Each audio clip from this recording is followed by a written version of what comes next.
Welcome to another Telltale Books video. I'm Greg, and I am continuing my William Shakespeare deep dive with his arguably second work, The Two Gentlemen of Verona. I say arguably second because it's not exactly clear when The Two Gentlemen of Verona was written, or even exactly when it was first premiered. Scholars put it anywhere between 1587 and 1593, I think. And the same goes for Titus Andronicus, but Titus Andronicus has the added complication that some scholars don't even consider it to be a work of Shakespeare. They think it was written by somebody else. They don't think it is Shakespeare. And so if Titus Andronicus isn't a Shakespeare work, then The Two Gentlemen of Verona would have been his first play. At any rate, it's pretty widely accepted that The Two Gentlemen of Verona is one of his very earliest works. And I picked a number. I was given a range from 1587 to 1592. I picked a number kind of in between, 1589. A lot of scholars say 1590. Throw a dart, pick one. It's a little hard for someone like me that's not a Shakespeare scholar to straighten all this stuff out, and so I'm waiting for somebody else to give me evidence that 1589 is wrong. So for now, 1589, The Two Gentlemen of Verona, in my list, Shakespeare's second play, and it is a play. And as I've been saying with all plays recently that I've been talking about, the best way to experience these things is not to read them in a book. You can, but there's so much you miss, so much that isn't there, that is there when you see it on stage or in a movie. The Two Gentlemen of Verona, apparently, according to the Internet Movie Database, has only been filmed as a theatrical movie once a long time ago in China. And so all other movie TV appearances have been TV teleplays. And so what I watched in order to prepare for this, after I read through the play, I watched it. I found a BBC video production that I thought was really excellent. You can find it on, if you subscribe to the BBC channel.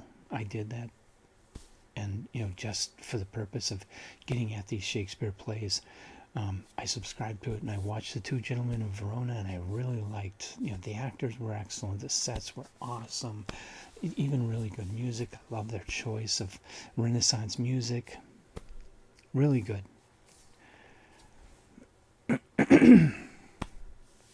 Now, again, scholarly debates continue, but I did find a reference to this play being written by Shakespeare in collaboration with Thomas Nash and George Peele. Not sure about the accuracy of that, but I found something that stated that. I also read where there were a number of different works, a Spanish novel and another later work, that have curiously similar plots and situations to this play. The more I dig into Shakespeare, the more I realize that he borrowed a lot. Okay, so that's the historical context of The Two Gentlemen of Verona. The story is a mistaken identity comedy where you have these two men in Verona that are sent to Milan to learn, to the court of Milan, to learn to become better gentlemen. Now, the one guy, Valentine, he has a lover in Milan, and he's in Milan at the start of the play, and the two of them are very much in love. The other one, Proteus, he has Julia in Verona that he's in love with and making all kinds of promises to, which basically are thrown in the shit can the moment he goes to Milan. He starts going after Valentine's woman, professing love to her.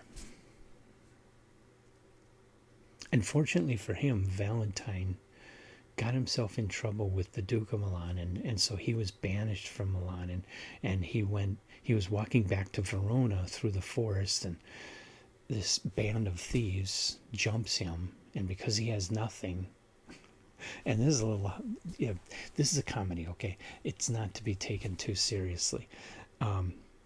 Because he has nothing, the thieves decide to make him their leader, and so he joins this band of crooks that jump people in the forest and steal their money.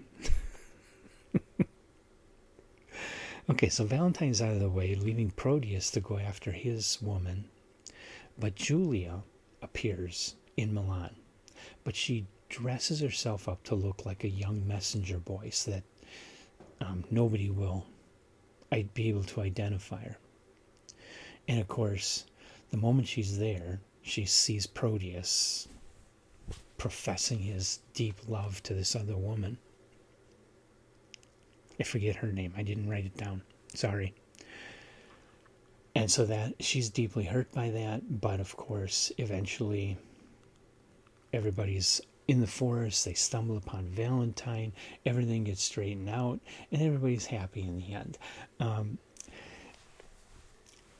I enjoyed it. It's got some funny moments, and like I say, the acting in the BBC production I watched was really good, which really carried the play, I think, because the plot here does not hold up to scrutiny. If you start analyzing this, it just falls apart like a house of cards. It's so many things that are just so impossible and unlikely, and I mean, okay, it's meant to be funny, and so that's why there are these ridiculous plot situations, but they're just too ridiculous, and so they're no longer funny. They're just, yeah, right, no, this is just dumb, you know. So a lot of people consider this to be Shakespeare's worst play. I don't consider it to be bad. I think it's good. I think it's enjoyable. And to the best of my knowledge, well, like I say, this is based on some earlier works. There weren't a lot of romantic comedies at this time. Okay, it was kind of a new genre, and Shakespeare was jumping in and writing his own version of the romantic comedy, and you can find romantic comedy movies today that have plots almost the same as The Two Gentlemen of Verona.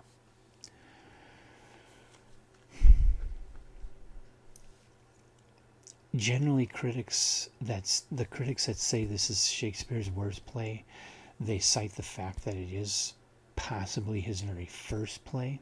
And then, like I say, there's somebody saying that other people were involved in writing this, and so maybe that's why it's not as good as a mature Shakespeare work, because first of all, it wasn't entirely written by Shakespeare, and second of all, Shakespeare was pretty much brand new to writing plays in 1589 or 1587 or 1590 or whatever it might be. So I enjoyed it. I don't think this is great. This one's not getting into the top tales, but worth my time reading it, and worth my time with that BBC production, because like I say, that really made it for me. You know, reading it, I wasn't getting into it. When I saw the BBC play, I enjoyed it. It's still got some sketchy plotting going on, some sketchy situations going on here that a much more mature writer would have handled differently, but Oh well.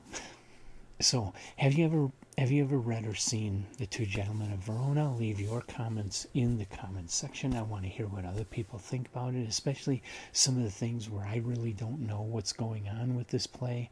If you have information that can clear it up, give us all a little more accurate picture of when and where and why this play was written, I'd appreciate it. So, leave your comments. Come on back for more. My next Shakespeare, what I believe to be his third piece, is actually a poem called A Lover's Complaint. I might get Emily to do a reading of that if I can. Otherwise, I'll do a reading and talk about it.